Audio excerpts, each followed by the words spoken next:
I have a question for you. How long do you think that humans have been around? Now go ahead and make your best guess.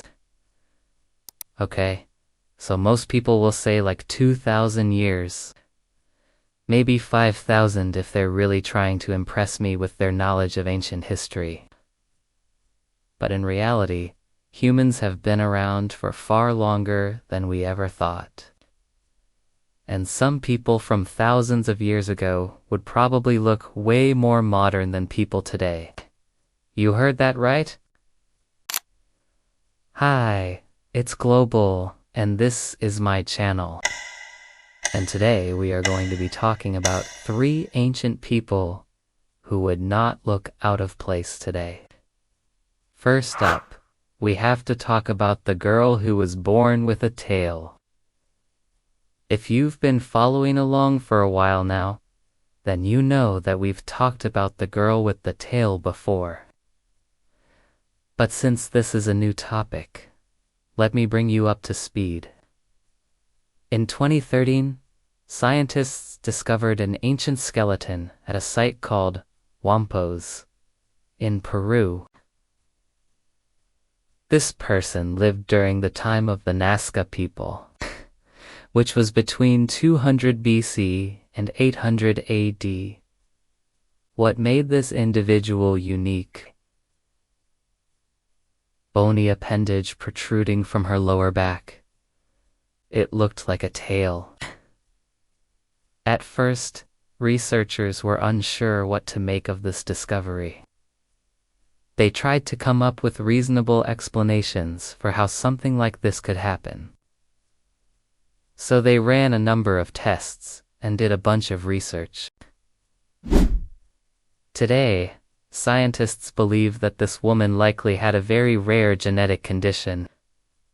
This condition caused her to grow a bony tail, which is an extremely rare occurrence. Today, people who have this condition are usually born with 1 or 2 extra tailbones. And sometimes these tailbones can grow into a tail-like shape. This is exactly what happened with the girl from Peru. She had a coccygeal process, which is another name for the tailbone. But instead of being just a few bones, hers grew into a long, bony appendage. She also had an extra-large head and a somewhat underdeveloped face, which all fit in with her overall small stature. But here's where things get weird. Scientists originally believed that she was only around 6 years old when she died. But as they continued to analyze her bones, they realized that she was actually between 14 and 18 years old. So why did her tail cause her to die? Well, it's hard to tell. It might have gotten infected, or perhaps it was just too painful to live with. Whatever the case may be, this young girl likely experienced a lot of pain throughout her life because of her tail. But even still, if she had lived to adulthood, she might have ended up looking very much like us. Now, you might be thinking to yourself, what does a tail have to do with looking modern? And to that I ask, have you seen someone with a tail recently? It's kind of rare. And I think we can all agree that having a tail would definitely make us stand out from the crowd. But there's more to this story than just that. Having a tail would have been quite useful for our ancestors as well. If you've ever seen a monkey or a chimpanzee, then you know that they use their tails to help them balance while they walk. A tail could come in handy if our ancestors were climbing trees. In fact, there's evidence to suggest that primates evolved to walk on 2 feet, and then they lost their tails. so it looks like having a tail back then might have been a sign of being more primitive rather than advanced. In that case, this Peruvian girl would have actually looked less human and more animalistic. Speaking of animals, however, there is one animal that has been with humans for longer than anything else. Our relationship with dogs dates back thousands of years. In fact, dogs are the longest domesticated animal. We've had dogs by our sides through thick and thin. And without them, we may not have survived in the prehistoric era. But when it comes to dogs, one breed stands out among the rest. Take a look at this dog. He looks pretty normal, right? What if I told you that he was actually 3,400 years old? That's right.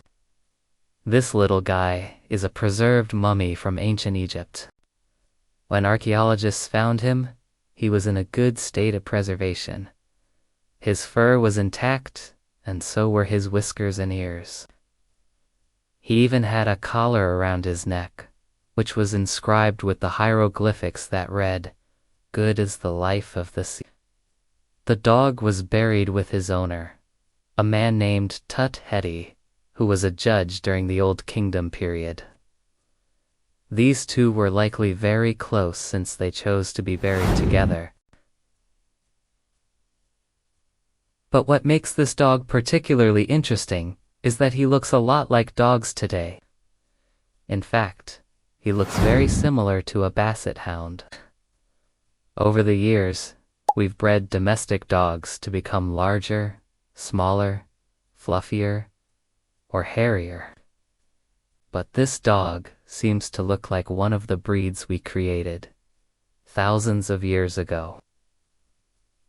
Dogs have been depicted in Egyptian artwork many times, and while some of them look different from modern dogs, others look very similar to our beloved canines today. But it wasn't just dogs that Egyptians kept as pets. One Egyptian noblewoman was buried with her favorite cat. Cats have been with humans for a very long time. They've been revered as gods and mummified for burial. And it seems that cats back then looked a lot like cats now. There haven't been too many changes in the feline department, unlike dogs, where we see huge variations in size and build. Cats are largely the same as they were thousands of years ago. But with that said, it is worth noting that ancient people often selectively bred animals for certain appearances. For example, the ancient Egyptians likely bred dogs that had floppy ears and short tails. So while they might have looked normal to us, they wouldn't have looked normal to people from other eras. But no one understood evolution better than the man we're about to meet. Meet Ivan P. Pavlov, the Russian physiologist who discovered classical conditioning. He was born in 1849 and lived until 1936, so he lived during a time when science was making leaps and bounds. He studied the way our brains learn to associate different stimuli with certain responses. He famously rang a bell before feeding his dogs, and eventually the dogs started salivating when they just heard the bell ring. It's hard to imagine that he would have looked out of place today, since he essentially wore what some people wear today. He liked to dress in a suit and a tie, and he even wore a hat. Back then, hats were worn to cover one's head from the sun, wind, and rain. Hats are not only practical, but they can also add a touch of style to any outfit. But Pavlov wasn't just a scientist. He was also a painter and a writer. He wrote novels, plays, and poetry. And he even painted a... Looking at it, you can see the influence of his Russian heritage, as well as the influence of his love for science. He's wearing a white shirt and a black vest. And he's standing in front of a backdrop that depicts some of his scientific equipment. In the background, there are images of a dog and a bell, which represent his famous experiment. When Pavlov died in 1936, he left behind a legacy that would change the world of psychology forever. His work paved the way for future scientists to study the human brain, and he is still remembered as one of the greatest minds of the 20th century. Even though he died long before our time, he would probably blend in just fine if he were to show up today. He'd just be another guy wearing a suit and a hat, walking down the street. But I want to hear from you. Who do you think would look the most out of place? The girl with the tail, the dog, or Pavlov? Let me know your thoughts. And don't forget to stay tuned for more videos. Thanks for watching. See you next time.